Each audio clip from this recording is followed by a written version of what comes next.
ನೋಡಿ, ವಿಪರ್ಯಾಸ ಅಂತ ಹೇಳಿದ್ರೆ ಬದುಕಿದ್ದಾಗೆ ಯಾರು ಕೂಡ ಆಸರೆ ಆಗಿಲ್ಲ. ಅವ್ರ ಪಾಡಿಗೆ ಅವ್ರ ಜೀವನವನ್ನ ನಡೆಸ್ತಾ ಇದ್ರು. ಆದ್ರೆ ಭಿಕ್ಷಾಟನೆ ಮಾಡಿ ತನ್ನ ಜೀವನವನ್ನ ನಡೆಸ್ತಾ ಇರುವಂತ ಸಂದರ್ಭದಲ್ಲಿ ಈಗ ವಯೋಸಹಜ ಕಾಯಿಲೆಯಿಂದ ಮೃತಪಟ್ಟಿದ್ದಾರೆ. ಇವಾಗ ಎಲ್ರು ಬಂದ್ರು, ಭಿಕ್ಷಾಟನೆ ಮಾಡ್ತಾ ಇದ್ರಲ್ಲ, ಹಣ ಕೈಯಲ್ಲಿದೆ, ಆ ಹಣ ಹಂಚ್ಕೊಳ್ಳೋಕೆ ಎಲ್ರು ಕೂಡ ಬಂದ್ರು. ಜೀವಿದ್ದಾಗ ಒಬ್ರು ಕೂಡ ಬಂದಿಲ್ಲ. ನೋಡ್ರಿ, ಹಣ ಅಂತ ಹೇಳಿದ್ರೆ ಎಲ್ಲ ಸಂಬಂಧಿಕರು ಈಗ ಬಂದ್ರು. ಅವ್ರಿಗೆ ನಾನ್ ಸಂಬಂಧಿ ಅಂತ 8 ಲಕ್ಷಕ್ಕೂ ಅಧಿಕ ಹಣ ಇದೆ.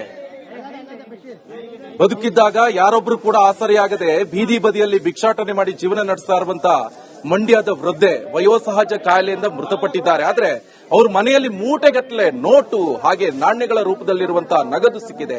ಬರೋಬ್ಬರಿ 8 ಲಕ್ಷಕ್ಕೂ ಅಧಿಕ ಮೊತ್ತದ ಹಣ ಪತ್ತೆಯಾಗಿದ್ದು ಎಲ್ಲರನ್ನ ದಂಗುಬಡಿಸಿದೆ. 100 ಮೃತ ವೃದ್ಧಿಯಾಗಿದ್ದು ಮೂಟೆಗಳಲ್ಲಿ ನೋಟು, ಚಿಲ್ಲರೆ, ಕಾಸು ಸೇರಿದಂತೆ ಲಕ್ಷಾಂತರ ರೂಪಾಯಿ ಪತ್ತೆಯಾಗಿದೆ. ಬದುಕಿದ್ದಾಗ ಯಾರೊಬ್ರು ಕೂಡ ಆಸರೆ ಆಗ್ಲಿಲ್ಲ, ಆಚೆ ಕಡೆ ತಲೆನೇ ಹಾಕಿಲ್ಲ. ಅಯ್ಯೋ, ಬೀದಿ ಬಿದ್ದಿದ್ದಾರೆ ವಯೋವೃದ್ಧೆ, ಏನಾದ್ರೂ ಅವರಿಗೆ ಆಸರೆ ಆಗೋಣ, ಹಾಸ್ಪಿಟಲ್ ಚಿಕಿತ್ಸೆ, ಮತ್ತೊಂದು ಮಗದೊಂದು, ಅದು ಯಾವ್ದು ಮಾಡಿಲ್ಲ.